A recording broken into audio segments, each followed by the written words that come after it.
do people grow out of having sensory issues? That's just sort of so they grow ways out of ways of having to manage them. Yeah, it's I think people adapt. I don't know. I've seen, because we see people right through. We're so lucky, right through to adults, because we run groups where people are coming as young adults and things, and so it's really interesting to actually see that full journey for some people. So some people we've met at 8 or 9, and then we're seeing them at 21, and so we've actually seen that whole journey for them and seen how their sensory needs have adapted, and then what they do now. So they might be at university, or they might be working, or they might be doing lots of volunteer jobs, and how are they managing some of those kind of sensory needs in terms of feeling a bit overwhelmed with noise, or feeling like they have some touch sensitivity and things like that. And often people have really adapted and got some interesting things that they use, but also the way that they've gone in their lives.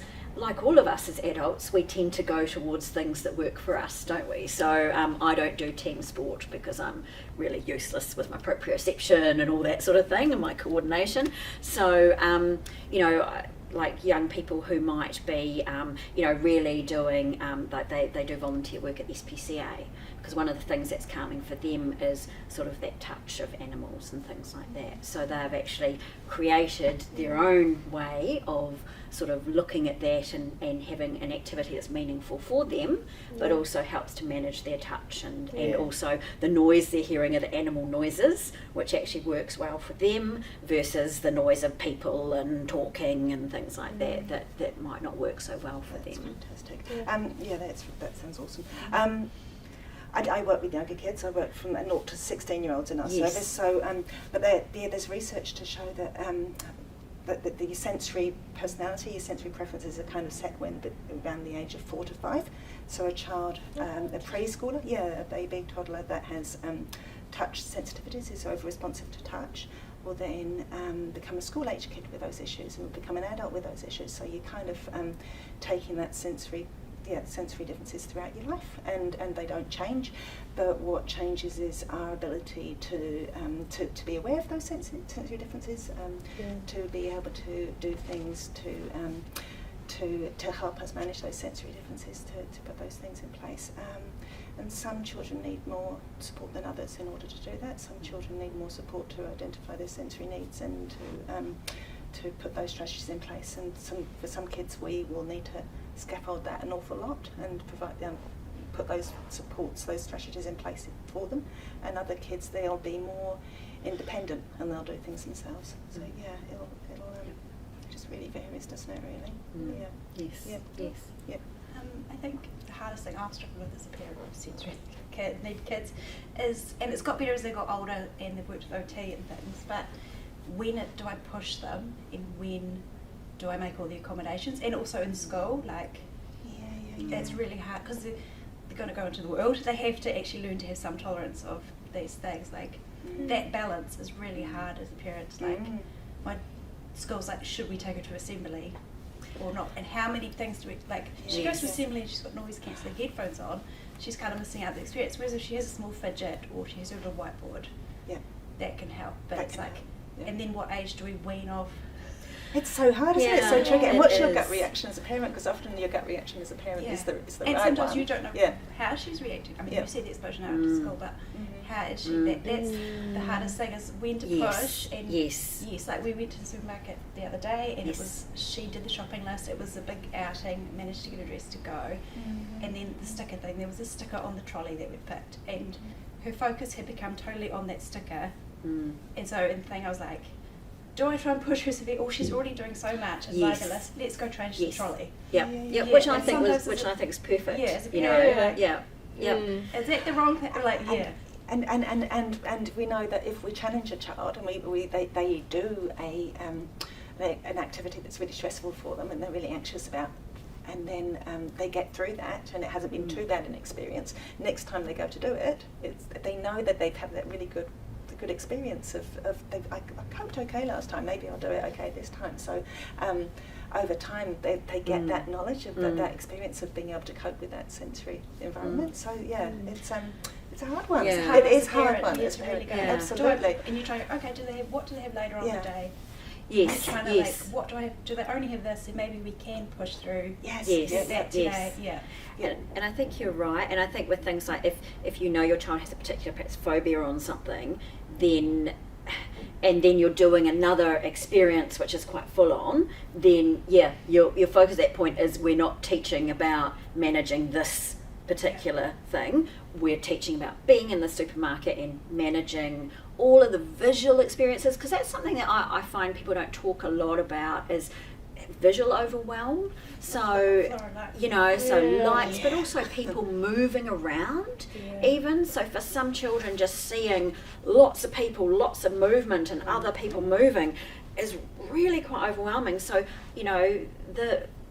those sort of situations. So I don't want to go to the mall, and I had a child once who had their parents' remote control for the garage door because the parents had said we're going to the mall. So, but you think, the mall has got, so he didn't want to go to the mall. It's got lots of lights, it's got lots of noises, and it's got lots of movement, and it's got potentially touch experiences if people are bumping or, so all of those things are all part of the supermarket as well. Yeah. So even just managing being in the supermarket for like 5 minutes is for some children, that's great. You've given them that experience. They don't need to be in there any longer. And the same with assembly. That's when. Why do we have to sit in assembly and why?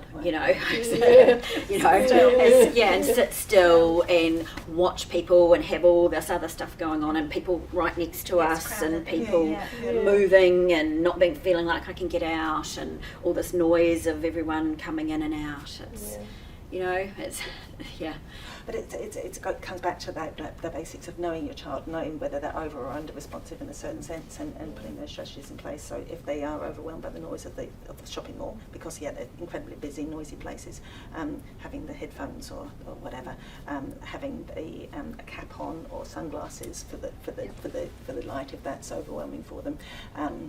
If they are under responsive and seeking for movement, maybe doing some running around before they do something that's quiet and sedentary. So like walking around the shopping mall or afterwards. And also I think with all those tools, trying them at home before you go to the shopping mall. So some children need a little bit of time to get used to stuff, so they're going to wear their cap and their sunglasses and, making sure they've had a bit of time wearing those at home. Some people don't like wearing the headphones, don't like the feel of that, so kind of seeing what we can experiment with when we're in a calm environment. So it's the same thing, I think, when you want to challenge a child or try something different, do it in their safe place, which I think is what you're doing, and then once it's successful in the safe place, see if you can take it into some other environments. It's hard as a parent, can't face this.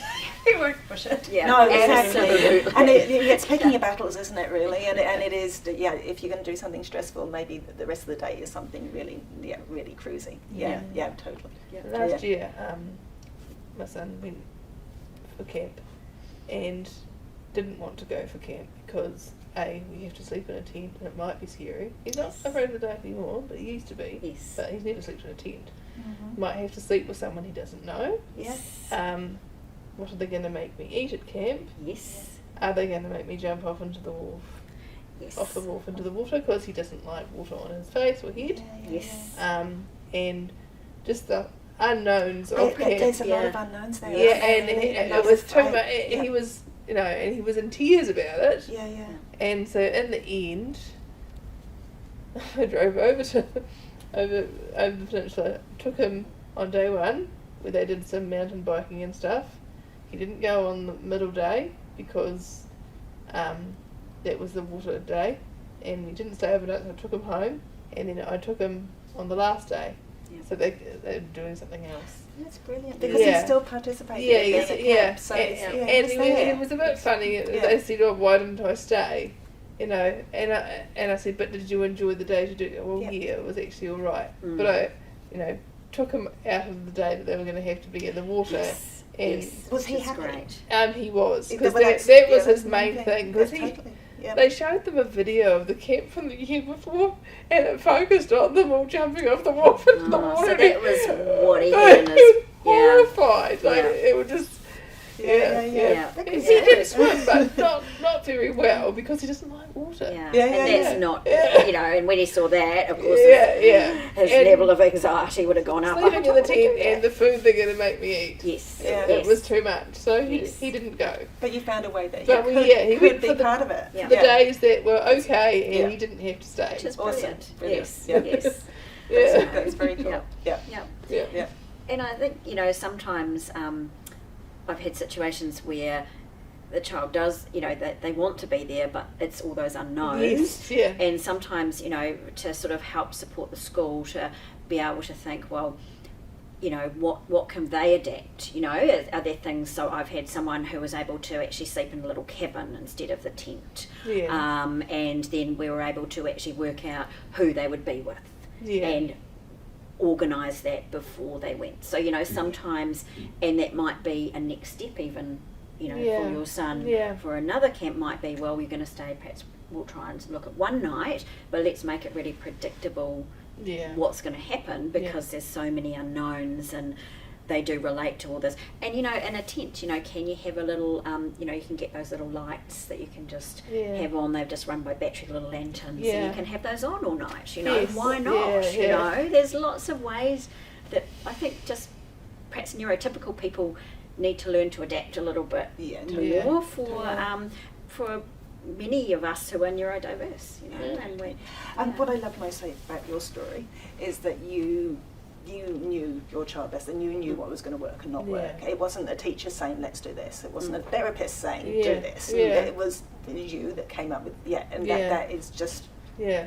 I mean, that's, you you can't knew get better than and that. you Yeah, organised the it's plan. awesome. Yeah, he It's was- awesome. he and it was- worked. And you were his advocate, and you were able to do that for him, and that's It was just awesome. detrimental to his Yeah. mental health to make him go Yeah. Yes. and stay those Yes. nights Yes. and be faced with food that I can't Yes. eat, Mum, you know? Yes, Yeah. yes. Yeah. And feel, and then Yeah. feel like I haven't succeeded. Yeah. You know, look, I can't do it. Yeah. And then, of course, then I won't be doing it next year Traumatised because I couldn't for do life, it. you know? It Yeah. was something Yeah. that he found stressful, Yeah. but he did, and he got through it, and it was a great Yes. experience. So Yeah. that's just Yeah. brilliant.